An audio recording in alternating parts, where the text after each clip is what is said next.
Welcome back to Career Power Hyderabad. So students, today we'll discuss the important MCQs. So we'll go into the first MCQ today.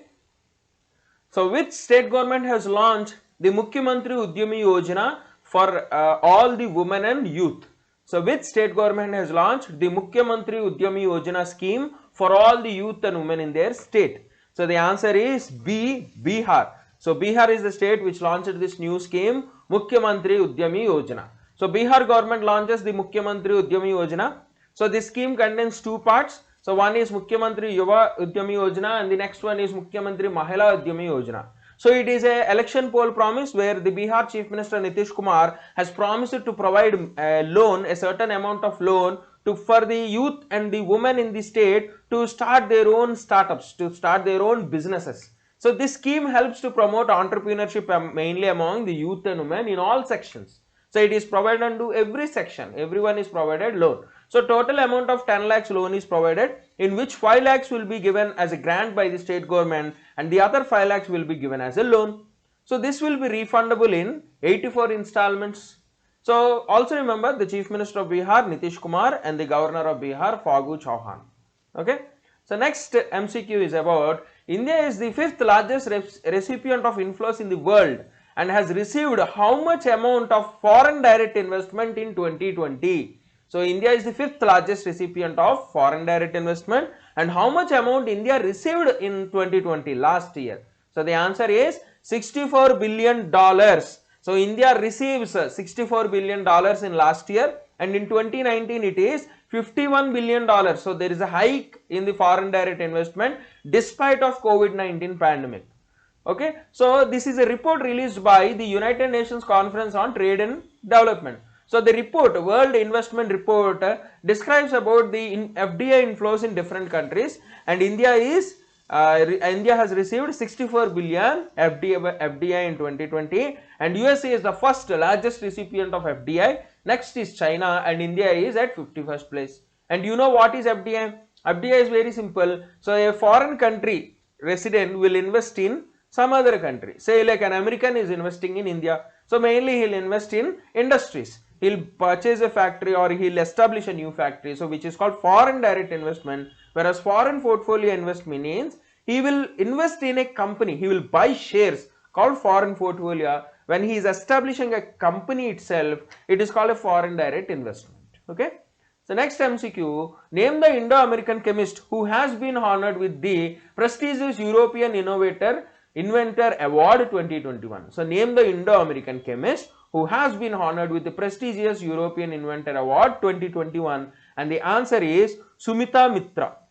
So the answer is Sumita Mitra. So Sumita Mitra was honored with the prestigious European Inventor Award. So this award is presented by the European Patent Office, which was established in 1977 and headquarters is in Bavaria, Germany. So she was the first to successfully integrate nanotechnology with dental materials. So that is why she was awarded this award, the non-European Patent Officers Country category award, mainly the European Inventor Award by the European Patent Office. Okay. The next MCQ, World Hydrography Day is observed on 21st June. So World Hydrography Day is observed on 21st June. The main aim of the day is to make people aware of hydrography. The main aim is to make people aware of the hydrography. So the theme for year 2021 is 100 years of international cooperation in hydrography. So generally hydrography is used by ships and boats to navigate in these water bodies like oceans, seas and rivers. Hydrography is nothing but the measuring and categorization of physical features of oceans, seas, coastal regions. So hydrography measures the physical features of all these water bodies. So next, which of the following country India has conducted bilateral naval exercise in Indian Ocean to realize free and open Indo-Pacific? So which of the following country India has conducted bilateral naval exercise in Indian Ocean to realize the free and open Indo-Pacific? So the answer is Japan. So India has conducted exercise with a bilateral exercise with Japan to realize the free and open Indo-Pacific, and last year both of them had participated in an exercise called the GEMEX 2020. Also remember Japan capital Tokyo, Japan currency yen, and Japan Prime Minister Yoshihide Suga. Okay. The next question, who became the first Indian woman to be appointed as International Boxing Association's coaches committee member. So who was the first Indian woman or first Arunachali woman to be appointed as the International Boxing Association coaches committee member? And the answer is Tandon Minnu. Answer is Tandon Minnu. So Tandon Minnu is the first in the state and the second Indian woman in the country to be appointed to the coaches committee of International Boxing Association. She is the chairman of Boxing Federation of India. Earlier she worked as the chairman of Boxing Federation of India. So this International Boxing Association is formed in 1946 and headquarters is in Lausanne, Switzerland. Okay, so please remember these points. So this is first Arunachali woman and second Indian. So question is wrong here. It is second Indian and first Arunachali woman. Okay.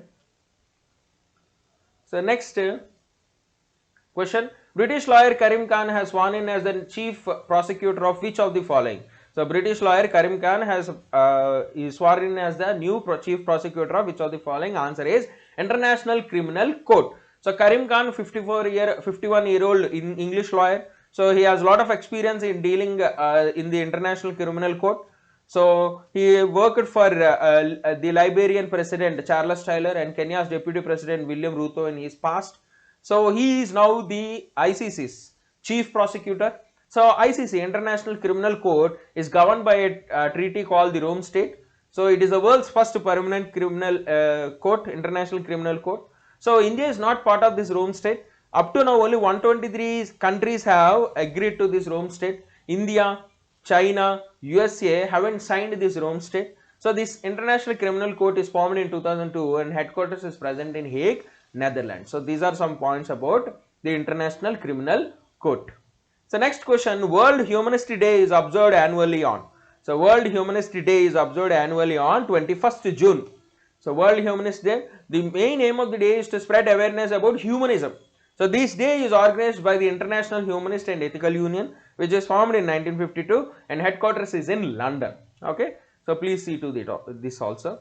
So next question is about an app unveiled by PM Modi on the occasion of the 7th International Yoga Day. What is the name of the app? So an app is unveiled by the PM Modi on the occasion of the 7th International Yoga Day. So what is the name of the app? And the answer is Yum Yoga. The answer is Yum Yoga. So on the occasion of International Yoga Day observed on June 21st, so PM Modi has launched the Yum Yoga app. This app is developed by both WHO, World Health Organization, and Ministry of Ayush. So this app already contains yoga training videos and practice sessions in different languages so that people can practice yoga in their homes. Okay. So also we have a theme for this year, International Yoga Day theme, Yoga for Well-being, and you know yoga is an ancient practice originated in India. So United Nations celebrates International Yoga Day on June 21st annually every year. So PM Modi has a target of achieving one world, one health concept. So his motto is to achieve one health, one world, one health concept. So this yoga app is now presently available in English, Hindi and French languages. Okay. So next, market regulator SEBI, Securities Exchange Board of India, has reconstituted its 4-member takeover panel. And who is the chairman of the panel? So market regulator Securities and Exchange Board of India has reconstituted its 4-member takeover panel. Who is the chairman of the panel? So in 2007, the panel was appointed, first panel, then K. Kannan was the chairman. So now again, a panel was reconstituted. Now who is the present chairman? And the answer is N.K. Sudhi. So N.K. Sudhi is the present chairman of this takeover panel, and rest of the members, Darius Thomas Mathew and Venkatraman, were the members of the panel. So you can see here. So SEBI reconstitutes the 4-member takeover panel. Chairman is N.K. Sudhi. So Darius Thomas, Venkatraman, they are members, and chairman is N.K. Sudhi. 2007 itself, the first panel was appointed under the chairman of K. Kannan. And in 2021, the answer is Justice N.K. Sudhi. So the basic functions of SEBI is to protect the interests of investors mainly in securities market and to promote and regulate the security market. So the SEBI is formed in 1988 just as a regulator, and in 1992 by the SEBI Act, SEBI got statutory status and ultimate powers. SEBI headquarters is in Mumbai and the SEBI chairman is Ajay Tyagi. Okay. So next is, who will be the first transgender athlete to compete at Olympics? So who will be the first transgender athlete to compete in Olympics? So she belongs to New Zealand. So it's a hint, she belongs to New Zealand. So answer is Laurel Hubbard. Laurel Hubbard. So Laurel Hubbard of New Zealand, she will compete in the Olympics as a first transgender. She already won silver at the 2017 Women World Championships. She will be participating in the super heavyweight 87 kg plus category in women. So 2020 Summer Olympics are going to be hosted by Tokyo, Japan, and will be conducted between 23rd July to 8th August 2021. And the motto of this year Olympics is United by Emotion. United by Emotion. So please see all these points also. So the next question is, Bharti Airtel and which of the following has announced a strategic partnership for implementing the 5G network solutions for India? So Bharti Airtel and which of the following group has announced a strategic partnership for implementing the 5G network solutions for India? And the answer is Tata Group. So Bharti Airtel and TCS, Tata Consultancy Services, Tata Group are partnering for 5G solutions. So this Tata Group has developed ORAN network, which is the Open Radio Access Network. So in this ORAN network, these telecom operators like Airtel, they can buy hardware and software from multiple players so that their production cost will reduce, the overall cost of equipment will reduce. So in order to integrate all these things, we need a system integrator, and this system integrator is developed by the Tata Group. Okay, so that is why they are partnering with Tata Group. So please remember these points. Bharti Airtel CEO Gopal Vittal, Bharti Airtel formed in 1995, headquarters in Delhi. TCS CEO Rajesh Gopinathan, TCS formed in 1968 and headquarters is in Mumbai. So next question, name the author of the book titled 7 Sins of Being a Mother. Name the author of the book titled 7 Sins of Being a Mother. Answer is Tahira Kashyap Khurana. Tahira Kashyap Khurana. So name the author of the book titled 7 Sins of Being a Woman, the mother, Tahira Kashyap Khurana. So this book is about motherhood, and she is also famous for her other works like The 12 Commandments of Being a Woman, Cracking the Code, My Journey in Bollywood, and Sold Out. So next question, who was named the ambassador of Forest Frontline Heroes at the World Wildlife Fund India? Who has been named as the ambassador of the Forest Frontline Heroes at the World Wildlife Fund India? Hint for you, she is the director of the Apollo Hospitals. So answer is Upasana Kamineni. So Upasana Kamineni is named the ambassador of the Forest Wildlife Heroes at World Wildlife Fund. The main aim is to appreciate the efforts of frontline workers in hospitals as well as the wildlife protection space. So forest frontline staff are nothing but the local community members who play an important role in building an interface between the communities and conservation. They play an interface between the communities and conservation efforts. They improve conservation efforts. So see a few points about World Wildlife Fund. So World Wildlife Fund is an international non-governmental organization, mainly the conservation organization. Its aim is to preserve the wilderness and reduce human impact on environment, which is formed in 1961 and headquarters is in Gland, Switzerland. And the Indian subsidiary World Wildlife Fund India was formed in 1969. Headquarters is in New Delhi. Okay, so see all these points. So last question for today, which section of the Income Tax Act 1961 will declare PAN card as inoperative if not linked with Aadhaar before June 30, 2021?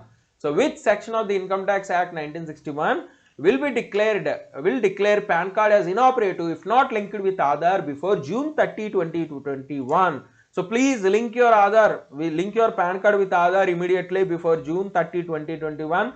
Because if you are not linking your PAN with Aadhaar, your PAN will be declared inoperative and a ₹1,000 fine penalty will be implemented. So please go and link your PAN with Aadhaar, and the answer is section 234H. Section 234H. So according to the new section 234H of the Income Tax Act 1961, which was introduced recently in the budget 2021, PAN cards if not linked with Aadhaar are declared inoperative and a penalty of ₹1,000 will be imposed. So you need to link your PAN with Aadhaar by June 30, 2021. So that's it for today.